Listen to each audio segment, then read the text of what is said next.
갑시다. 이낙연 의원은 노무현 대통령 탄핵에 찬성했을까요? 반대했을까요? 자, 기권한 사람들이 있고요. 탄핵 투표에 기권한 사람들이 있고 반대한 사람들이 있는데 찬성한 사람들이 전체 재적 의원의 3분의 2가 되면 대통령이 탄핵되는 거예요. 국회에서 가결이 되는 거야. 반대한 사람은 두 사람. 그리고 반대를 했지만 투표 안 왔으면 반대 어쩌고저쩌고 하는데 최근에 이낙연 후보가 나는 반대표를 찍었다. 이 논란 때문에 사람들이 아니 찬성했을 수도 있어. 그게 그 당시 분위기로는 잘못된 게 아니에요. 당시 민주당은 열린 우리당하고 찢어져 나가서 그 당시에 그 구원 이게 당시 남아있던 민주당 입장에서는 노무현 대통령을 탄핵시켜야만 되는 뭔가 이유가 있었어요. 그때 국회에서 보여준 모습들은 탄핵을 하시려고 하는 행동인데 최근에 와서 나는 노무현 대통령 탄핵에 반대표를 찍었다고 이야기하니까 이제 팩트체크 들어가기 시작한 거예요. 그 국회에서의 그 이낙연 당시 의원의 모습들은 스크럼 짜는 행동을 했다 그랬잖아. 그래놓고 지금은 그 이야기를 한번 해볼게요. 자, 어제도 말씀드렸지만 하나만 더 짚고 넘어갈게요. 이낙연 캠프의 지금 선대위원장인 서른 의원이 밝힌 거예요. 2004년 3월 22일 오마이뉴스 인터뷰 중에 나온 얘기입니다.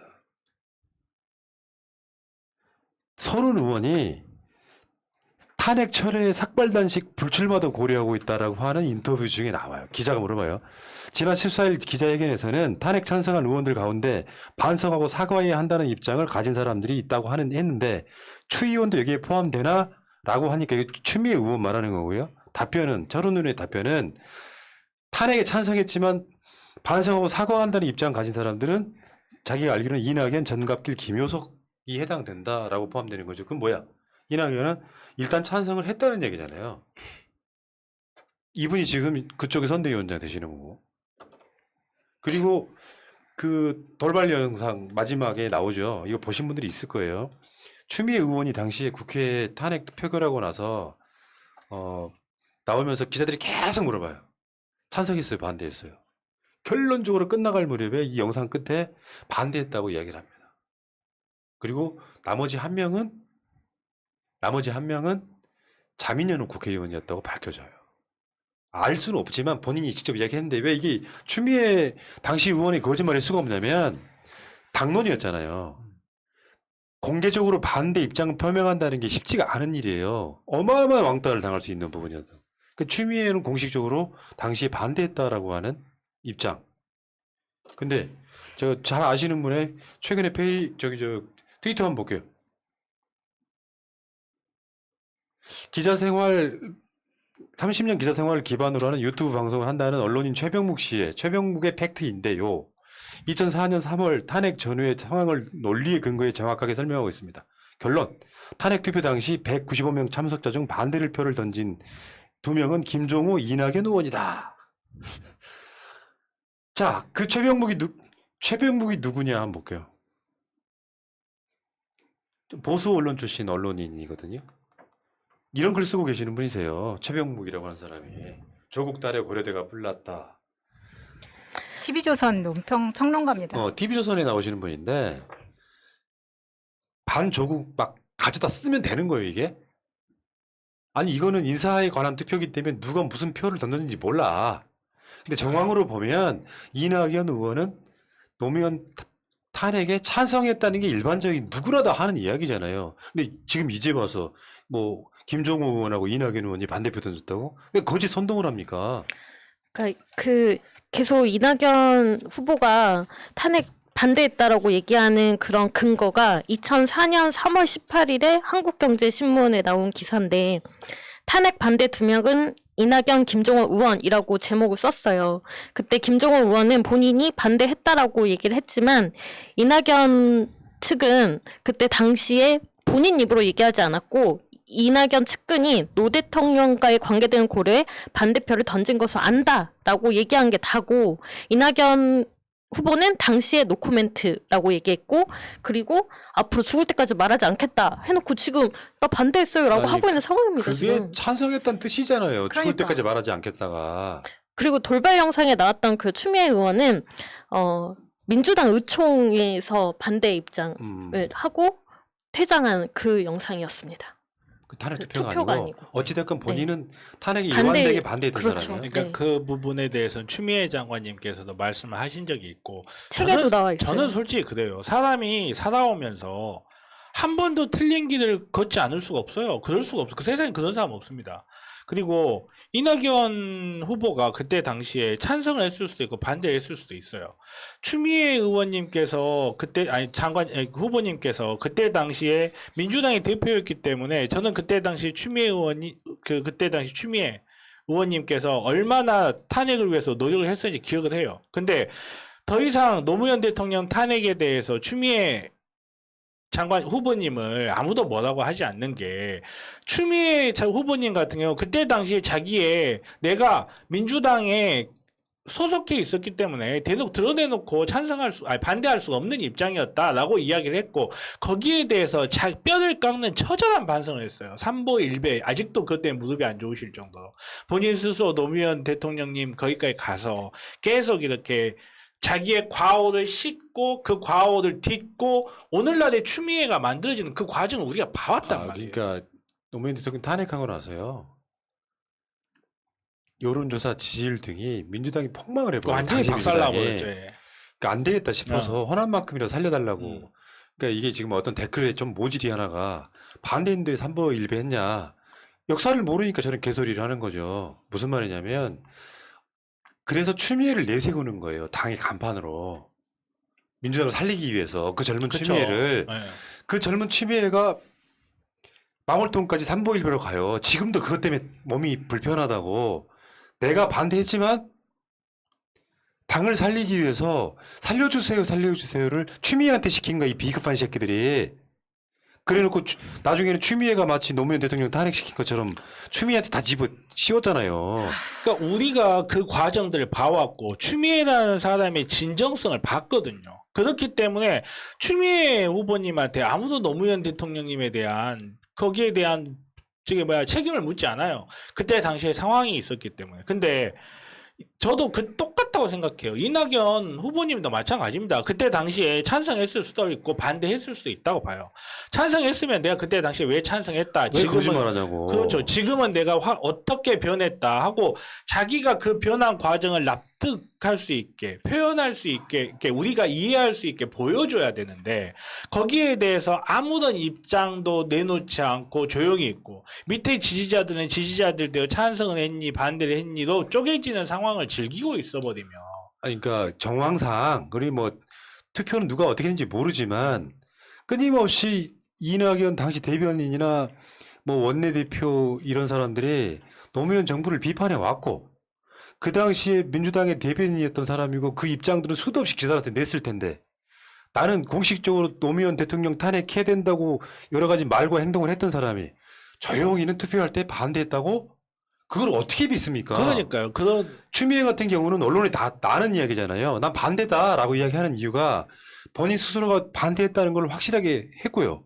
이 부분은 이런 식으로 해갖고 이게 왜 중요하냐면 노무현 대통령 그 당시 정치 상황에 따라서 탄핵에 찬성했을 수도 있지만 역사적으로 과오를 거짓말로 덮고 넘어가느냐 아니면 내가 했던 거를 진솔하게 사과하느냐에 관한 문제이기 때문에 이런 걸 검증해야 되는 거예요. 이건 진짜 중요한 그렇죠. 검증입니다. 추미애 장관님 같은 경우는 제가 봤을 때는 그거를 반성하는 데 넘어서 그거를 자기 말 그대로 자기를 돌아보고 그걸 극복하는 계기를 삼았거든요. 그래서 오늘날의 추미애라는 후보가 있을 수 있는데 그렇다면 과연 이낙연은 거기에 대해서 어떤 답을 할 수 있는가 여기에 대해서 물음표가 쳐질 수밖에 없단 말이에요. 아니 그때 당시에는 탄핵 당하는 게 옳다고 생각할 수 있어요. 사람 잘못 생각할 수도 있단 말이에요. 우리 모두 다 이불 하이킥하는 기억 한 번쯤 다 있다고. 근데 내가 그때 당시에 그러고 나서 뭐 어떤 걸 계기로 해서 내가 다시 태어났다. 그래서 나는 국민들에게 더 낫게 봉사하기 위해서 노력을 했고 오늘날 이 자리에 있다. 이 스토리를 설득력 있게 이야기를 해야 되는데 그게 없이 뭐 물에 물 탄 듯 술에 술 탄 듯 본인 자신 아무런 말도 없다는 게 쉽게 말해서 자기의 진정성을 지금 현재 자기의 진정성을 드러내지 못하고 있다는 게 저는 가장 큰 문제라고 생각합니다. 그러니까 이게 그런 거예요. 영입된 케이스의 정치인입니다. 그냥 민주당의 역사를 제가 설명을 좀 해드리면 민주당이라고 하는 게 애초에 민주당은 그저도 훨씬 넘어가면 내가 역사를 다 따져야 되니까 김대중, 김영삼 두 사람이 만든 신민당으로부터만 설명을 한번 해볼게요. 그 전에 박정희 때는 빼고 민한당이라고 하는 대표적인 O형 야당이 하나 있었어요. 민정당에 대항하는. 근데 민주화 되기 직전에 신민당이라고 하는 당이 하나 만들어져요. 김영삼, 김대중 등을 중심으로 해가지고. 그게 나중에 이제 지금 현재 야당의 역사 중에 민주화가 다시 되고 대통령 선거가 부활했을 때 민정당의 노태우 후보랑 싸우는 통일민주당의 김영삼 후보, 그리고 평화민주당의 김대중 후보, 그리고 공화당 맞지? 다 까먹었다. 이름이 바뀌어가지고 민주공화당의 김종필 후보가 싸우기 시작하죠. 나중에 노태우 이후에 김영삼이 노태우랑 합치면 3당 합당이 이루어져요. 그리고 나서 민주 세력들이 되게 쫄아들죠. 3당이 합당해버렸고 호남만 고립됐으니까. 그 과정에서 DJ는 김종필이랑 손잡고 DJ 변합을 통해서 정권 교체를 이루어내죠. 이 과정들이 있단 말이야. 근데 결정적으로 김대중 대통령 이후에 호남이라고 하는 김대중 대통령의 어떤 그 포지션이 있었는데 김대중 대통령이 가장 사랑했던 후보는 알려지다시피 노무현 대통령 맞습니다. 동서화합 차원에서. 그 흐름들이 노무현 대통령이 경선을 통해서 후보가 되는 과정을 거쳐요. 근데 그 사이에 노무현 대통령은 비주류인데다가 주류였던 민주당의 당시 김대중 대통령 그 밑에 있던 하나갑 같은 권노갑 같은 사람들이 노무현을 사실 인정 안 해요. 그렇다 보니까 중간중간에 후보 교체론도 나오고 막 이 과정을 거쳐. 결국은 노무현 대통령이 되지 않습니까?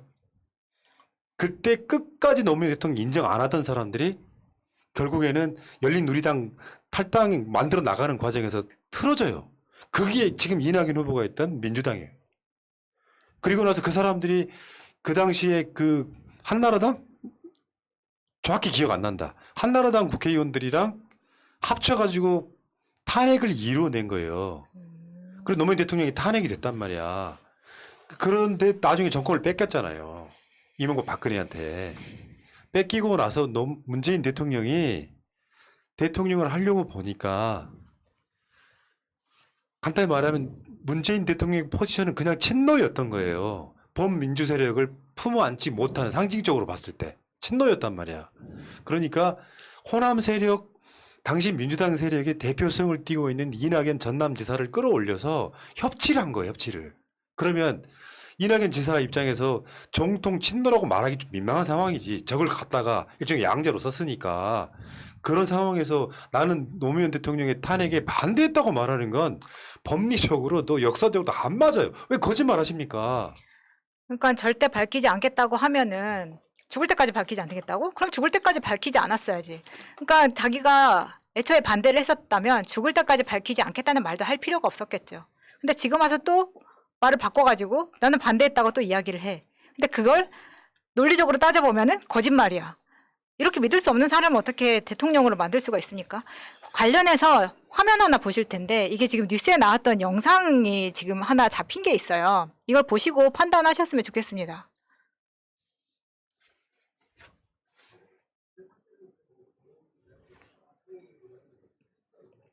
이게 지금 보시는 것처럼 당시에 이낙연 의원입니다.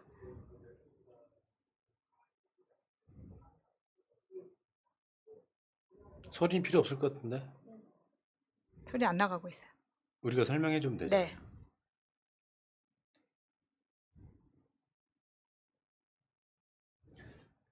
지금 탄핵하려고 하는 과정에 열린우리당 국회의원들이 그거를 반대하려고 막으려고 하니까 스크럼 짜가지고 보호하고 국회의장이 의사봉 두드리게 만드는 과정에 참여했다, 이런 영상이에요.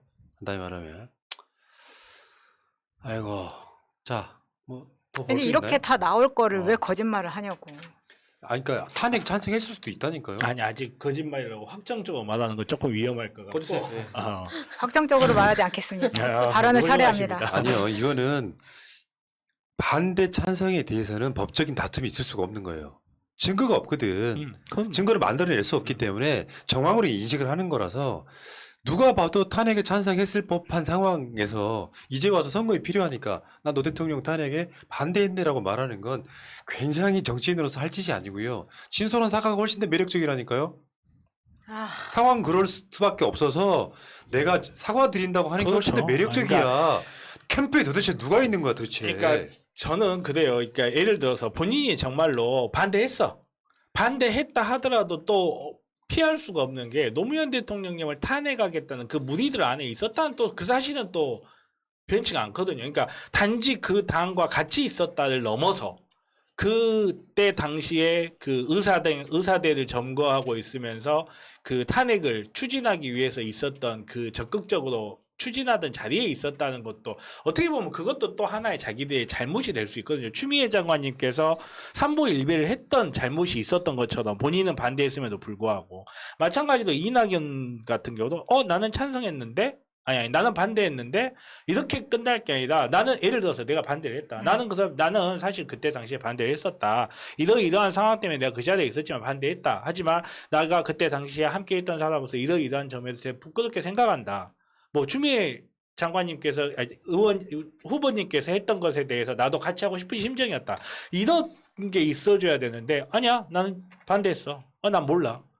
정작 적통 문제는 자기네 맞아요. 쪽에서 먼저 꺼냈잖아요. 그렇기 근데- 때문에 음. 지금 앞에 추미애 장관이 계속해서 걸리적거리는 거예요. 조만간 크로스도 일어날 것 같지. 그렇죠. 똥파리 관련해가지고 지금 김경수 건도 걸려있지. 삼보일배는 하기 싫고 미안하다, 죄송하단 말은 하기 싫고 사과는 하기 싫은데 앞에 추미애 장관은 본인이 반대를 했음에도 불구하고 삼보일배까지 다 했지. 어떤 면으로 보든 다 비교가 되는 거예요 지금. 그러니까 이게 이 부분은 후보 검증 중에서 굉장히 중요한 부분인데 포인트를 완전 놓친 것 같아요. 캠프에 나는 참모들이 되게 후지다고 생각이 들어요. 맞아요. 이것을 사과하게 만들면 예. 되거든요. 그런 매력이 생긴다니까. 그냥 담백하게 그냥 이야기하면서 정말 추미애 장관님처럼 아니 내가 그때 당시에 내 정치적 상황이 어쩔 수가 없어 그런 선택을 했는데 내가 지금 정말 반성하고 있다. 내가 지금 문재인 대통령과 함께 일한 게 몇 년인데 내가 그때 당시에 노무현 대통령님을 탄핵했던 일에 대해서 자랑스럽게 생각하겠느냐 하면서 어찌됐든 국민 유권자들한테 또 우리 당을 지지해 주시는 분들한테 그런 심려를 끼치게 한 거에 대해서 저는 정말 부끄럽게 생각한다. 죄송하다. 다시 이러지 않겠다. 하면 끝날 일인데 이거를 이렇게 계속 논란을 만들어 버리는 게 저는 앞만 봐도 이낙연 의원이 반대를 한 것 같습니다. 제가 이런 생각을 하지 않도록 많은 사람들이 이런 생각을 하고 있는데 하지 않도록 설득해 보세요. 논리적으로. 객관적으로 나는 그 당시에 지금 여러 화면이 거기에서 스크럽 짜고 있는 거를 보여주고 있는데 이게 논리적으로 나는 거기에서 그 사람들을 막으려고 하고 있었다라든가 뭐라도 얘기를 해보 나를 설득을 시켜보라고. 탄핵이 통과될 때 울었다라든가 뭐 이런 것들 있잖아요. 그러니까 이야기는 좀 너무 길어져서 재미없는데 후보는 이런 검증을 해야 되는 것이고요. 지금 내가 보기 역대급 똥볼이에요. 잘못하고 있는 거라고. 누가 봐도 찬성인데 이제 와서 내가 반대했어라고 하는 게 오히려 거짓말쟁이 이미지만 생겨요. 정치를 왜 이렇게 참모들이 이런 식으로 사람을 이상하게 만들죠? 다 똑같은 사람들이라 네. 그렇습니다. 사람 몸에 세포가 한 60조 개 있어요. 근데 이 세포가 6년 정도 지나면요. 옛날 세포 하나도 안 남습니다. 내 몸이 완전히 바뀌어요.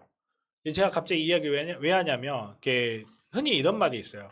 사람은 이렇게 과학계에서 나오는 말인데 동물과 식물이 물질이라고 생각하는 사람들인데 아니다. 동물과 식물은 물질의 흐름의 시스템이라는 말이 있어요. 사고도 마찬가지예요. 사람이 생각하는 것도 변할 수 있어요. 6년 전에 나와 지금의 내가 완전한 똑같은 생각을 한다면 그건 반성해야 돼요. 진짜로. 15년 몇 년 전이죠. 벌써 16년, 17년 전이기 일이기 때문에 그때 당시에 뭘 생각했느냐 보다 그때 당시보다 내가 얼마나 발전했느냐가 훨씬 중요하거든요. 근데 여기에 대해서 만족할 만한 답을 못 내리고 있고 거기에 대해서 답을 한다는 게 나는 그때 당시에 반대했다 나뿐이라면 정말 저는 문제가 심각하다고 생각해요. 오히려 그게 더. 그러니까 이거는 이제 시간 지나 보면 잡다한 논란일 거고 이낙연 후보 측의 가장 큰 패착은 이재명은 절대 안 돼. 이재명 편들면 조국도 문재인도 내 적이야. 하는 세력과 손잡았다는 게 가장 패착이에요. 시간 지나서 한번 보십시오. 여러분들 내가 가끔씩 예를 드는 영화가 있습니다. 더 팬이라는 영화가 있어요. 미국 할리우드 영화인데요. 그 할리우드 영화에는 내가 집착하는 팬이 내 이야기 안 들어주니까 결국은 내가 좋아하는 그 스타를 죽입니다. 그런 세력들과 손잡는 거 아니에요. 마음에 안 든다고 그 손 잡았다고 하는 그 녀석 중에 한 사람이 이낙연이 그 방송을 가려고 하다가 뭔가 반대가 있어가지고 취소를 하니까 바로 개쌍욕했다는 일화를 제가 최근에 들은 적이 있죠.